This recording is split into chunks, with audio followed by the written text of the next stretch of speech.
Okay, so we've all seen them, haven't we? Those images.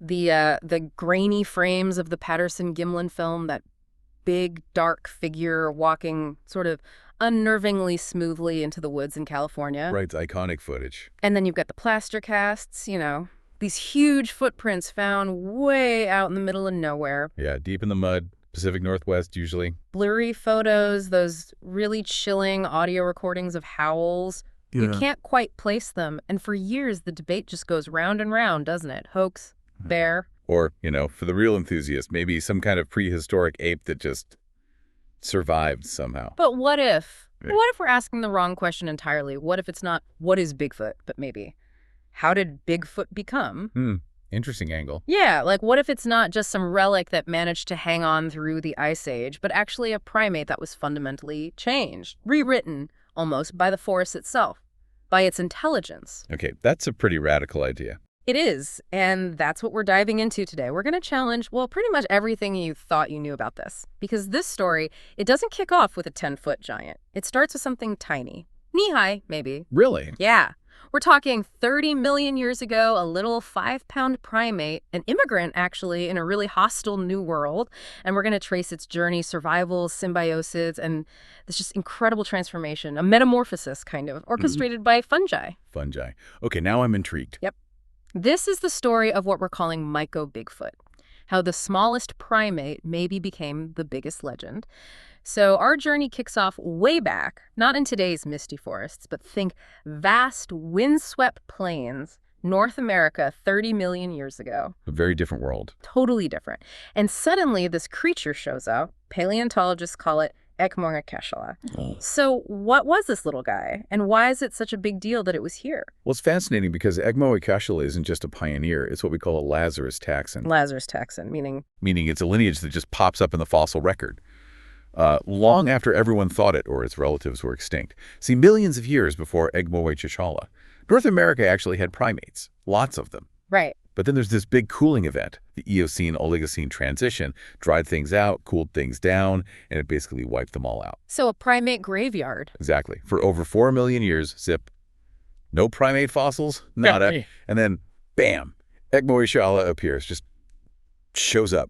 Like what was it, a drifting gunslinger in a Western movie? I read that somewhere. Yeah, that's a good description. Captures this sort of unexpected arrival. So where did this gunslinger come from then? Was it some unique North American thing, or did it migrate? Good question. And the answer is clear. It came from Asia. We've got fossil evidence, particularly a related primate called Paleohedites found in China that confirms it. Ekmorikeshala isn't a leftover from the old North American guys. They're definitely immigrants. From Asia, across the Bering Land Bridge. That's the one. The same icy route humans would take millions of years later. Imagine that journey for a tiny 5-pound creature. That's just incredible endurance, especially crossing into a world that was, surprisingly cool, not what they were built for. Not at all. It's a real testament to their sheer tenacity. Their existence here is a biological curveball. It proves the continent wasn't sealed off, new players could arrive against all odds, and they were completely alone, the only primates on this vast continent, facing their biggest test yet. Man, what a test. You mentioned the world they entered, the Pleistocene epoch. That sounds like a nightmare for a little 5-pounder. What was it really like? Oh, it was a world of monsters. Truly. The forest, the plains, ruled by megafauna so huge and deadly, it's hard for us to even picture now. Okay, paint us a picture. What were they up against? Well, imagine their first run-in with Arctodecimus, the giant short-faced bear. The short-faced bear, I've heard of that one. Big. Big doesn't cover it. Largest meat-eating mammal ever on the continent, on its hind legs. Over 14 feet tall. 14 feet. And the terrifying part, it was built lean, long legs. It could run maybe 40 miles per hour. 40. That's insane for a bear. A furry mountain of muscle and teeth coming at you like a freight train. For our little primates, their only chance was straight up a tree. Scramble for your life. Okay, so trees are maybe safe from the bears, but nighttime couldn't have been much better, right? What else was out there? No, nighttime was cat time. And not just the famous saber-tooth Smilodon fatalis with those, 7-inch fangs. 7 inches. Good grief. Yeah. But also its cousin, the scimitar cat, Homotherium serum.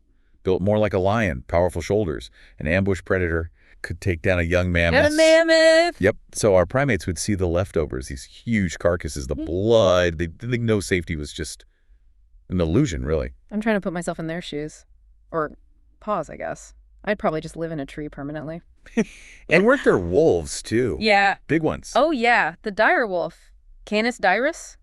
Looks a bit like a gray wolf, but genetic work shows it's different. Like a supersized, really ferocious coyote. Hunting in packs. Big packs. 30 or more. Imagine that coming through the forest. A coordinated wave of teeth and hunger. The sound of their howls. Must have been terrifying. So against all that, just getting a bit faster, quieter, that wasn't going to cut it, was it? What did they have going for them? Not much, honestly. Their only real edge was their primate intelligence, their ability to work together, their dexterity. So cunning, mischief. Exactly. Masters of it. You can picture them, right? Daring raids on nests for eggs, chattering, creating distractions, grabbing the prize, and vanishing just in time. A constant high wire act. Absolutely. It sharpened their minds, no doubt, but it also pushed them to the absolute limit. Constant fear, constant hunger. They were desperate. Prime for something extraordinary, you said. A miracle. Yeah. Or maybe a mistake. So generations go by, these little primates are hanging on somehow, learning the ropes of this brutal new world. But the Pleistocene, it keeps throwing curveballs. Imagine a really bad winter hits. Worse than usual. Ice, snow everywhere. Food vanishes. The troop is huddled, starving. Sounds like rock bottom. It absolutely was. They're weak, desperate. And then, one night, pitch black, freezing. A young scout, probably pushed by sheer hunger, sees something impossible. Impossible how? Deep in the undergrowth, there's a soft green light, pulsing, gently. Not fire. It's cool, silent. Whoa! He creeps closer. It's coming from a fallen log, and growing on the log. A cluster of small, pretty unremarkable-looking mushrooms, except they're glowing. A cold fire. That's it, bioluminescence. Like fireflies, but mushroom. Exactly. It's a chemical reaction inside the fungus, likely to attract insects at night, help spread its spores. You see it today in things like Pinellus stypticus or some Armillaria species. Okay, so the starving primate finds these glowing mushrooms. What does it do? Well, it doesn't understand the chemistry, right? It just sees light, maybe warmth. But no, wait, it's cold light. Anyway, it sees something in the dark, hesitantly touches one. Cool, damp, hunger takes over. Plucks it, sniffs it. Smells earthy, maybe a bit weird, but not bad. Takes a tiny bite. Nothing happens. Yeah. So it takes a bigger bite. It's bland, doesn't taste like much, but it's food. Sustenance. That's huge. A food source they can actually see in the dark when they're starving. What does that discovery do for them? The game changer pulls them back from the edge. But more than that, it builds this foundation of, well, trust with the fungal kingdom. Trust. Yeah. It teaches them the forest has these strange gifts, that weird things aren't always dangerous. Sometimes they're salvation.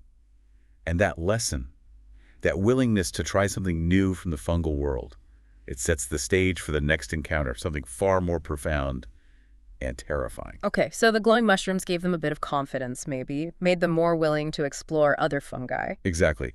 They started experimenting, cautiously, trial and error, primate curiosity, now with a purpose.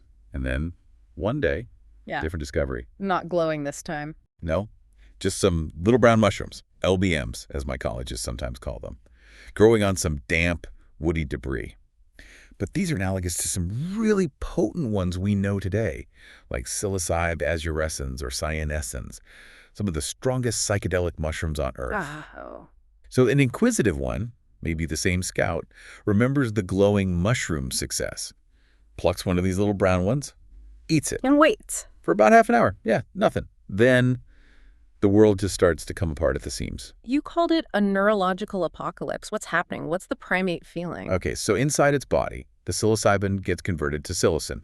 Now, psilocin looks a lot like serotonin to the brain. The neurotransmitter. Right, so it floods the brain, latches onto those serotonin receptors, and basically hijacks the whole system. Perception goes haywire. How so? The forest just dissolves. It's not trees and leaves anymore, it's raw data. Yeah. Synesthesia kicks in hard. It might see sounds as colors, hear patterns on bark as hunting. Time gets weird. Stretches, compresses, moments last forever. And visuals. Intense geometric patterns, light exploding everywhere, a total sensory overload. That sounds utterly terrifying for an animal trying to survive. It's pure terror. Its whole reality, the stable world it needs to navigate, it just crumbles. And then the ego, the sense of self, it dissolves. Ego dissolution. Complete ego death. It's no longer a primate in the forest. It is the forest. It feels the trees growing, the insects crawling, the stones in the stream. Absolute terrifying unity. This peak, this storm, it lasts maybe 3-4 hours. Feels like an eternity. Goodness. And then what, when it subsides? Slowly, the world knits itself back together. The primate is left there shivering, totally drained, but changed.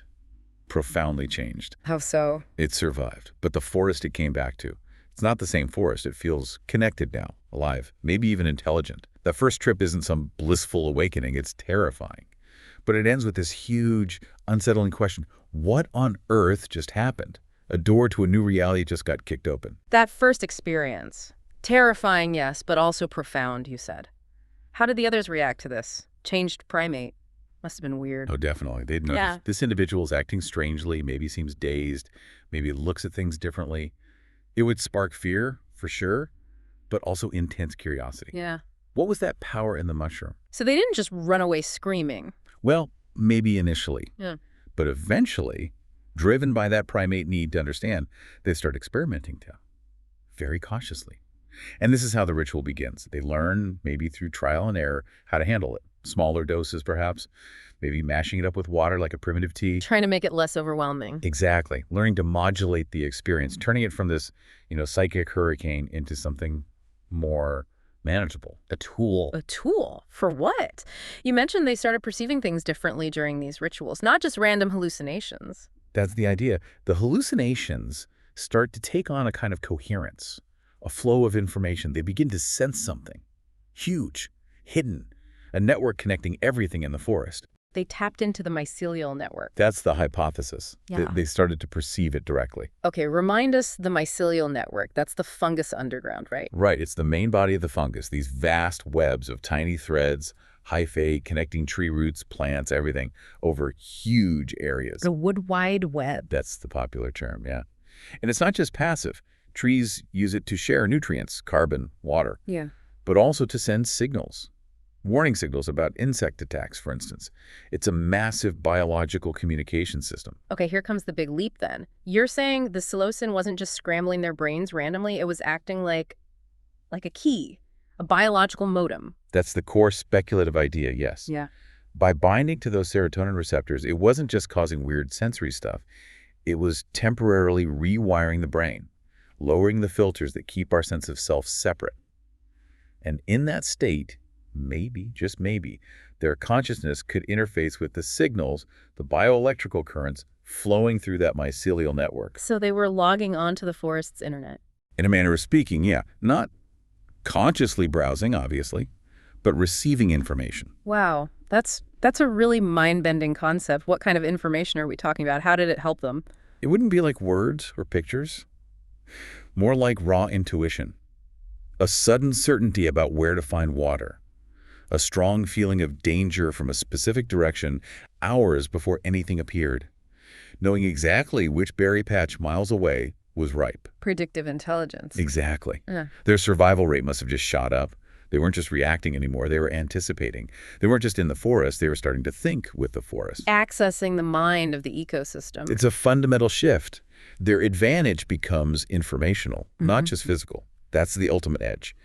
And it sets them on this completely different evolutionary path, far beyond just being clever apes. Okay, so these mushroom rituals become central to their whole culture, generation after generation communing with this network. Did the connection get stronger? Did they access more? Yes. The theory suggests the connection deepened over time, became more stable, more profound. They weren't just getting real-time updates anymore. They started tapping into the network's archive. Archives, like memory. Like a collective memory, a biological hard drive stored in the mycelium holding echoes of life on the continent for potentially millions of years. And in those archives, they found a ghost. What was that? Not a literal ghost, more like a memory trace. A detailed, potent biological blueprint of another primate, a much, much larger one. Large. They started experiencing sensory flashes, almost like memories, of what it felt like to be this thing, 10 feet tall, over 1,200 pounds, jaws strong enough to crush bamboo. They were encountering the echo of Gigantopithecus blacki. Gigantopithecus. Real. That was a ape, right? The giant one from Asia. Absolutely real. Lived in China, Southeast Asia. Huge thing. Went extinct maybe a couple 100,000 years ago. Probably climate change, habitat loss. Yeah. couldn't adapt its diet fast enough. So, it lived in Asia and died out there.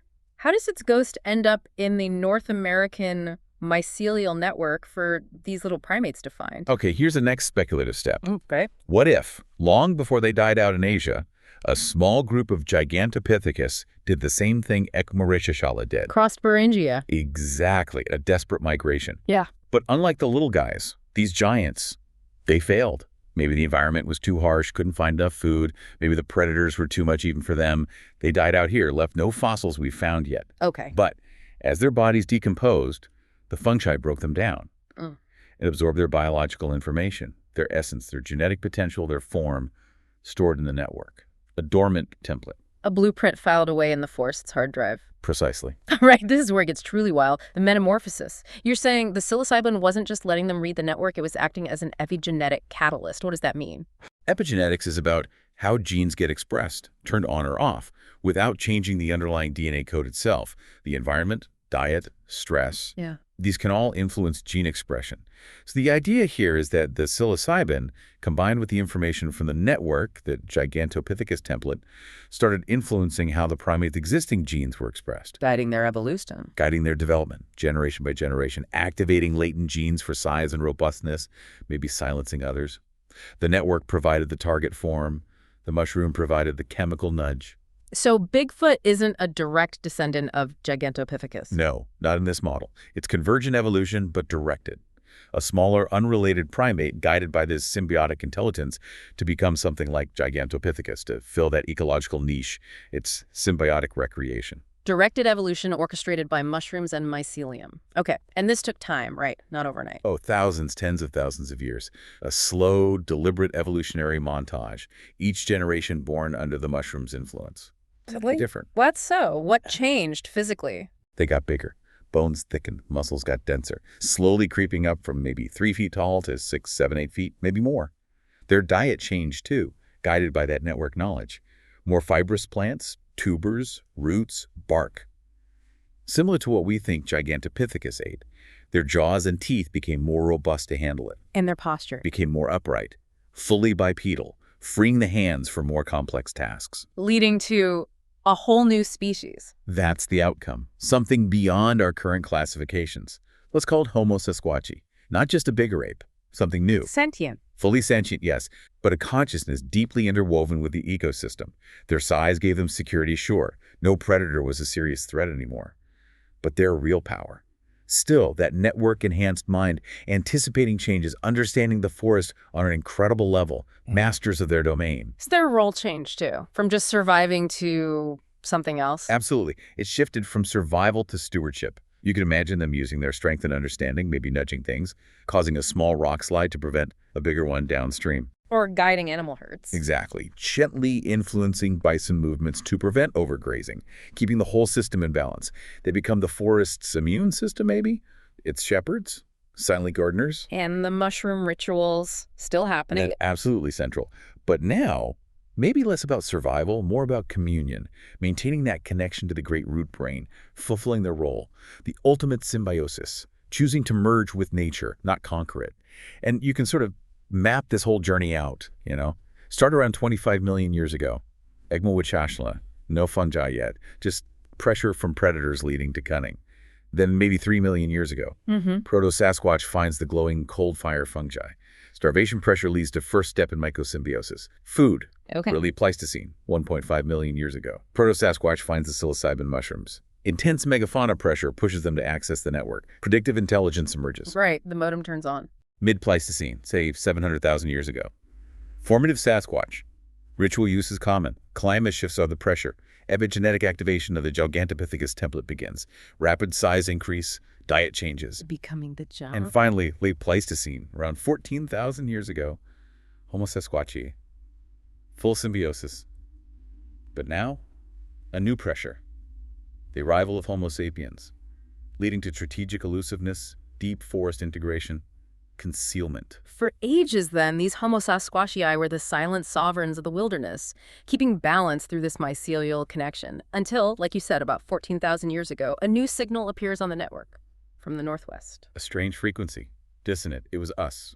Homo sapiens. And the Sasquatch observed through the network. They watched the Clovis people arrive. Small, physically unimpressive compared to them, but moving with this strained confidence. Their power wasn't muscle, it was chipped stone points and incredible cooperation, lethal cooperation. What did they witness as humans spread? They watched, well, the concept would be horror for them. They saw these newcomers tear through the Pleistocene world, the efficient slaughter of mammoths, mastodons, ancient pillars of the ecosystem, gone. They sensed the extinction wave rolling across the continent.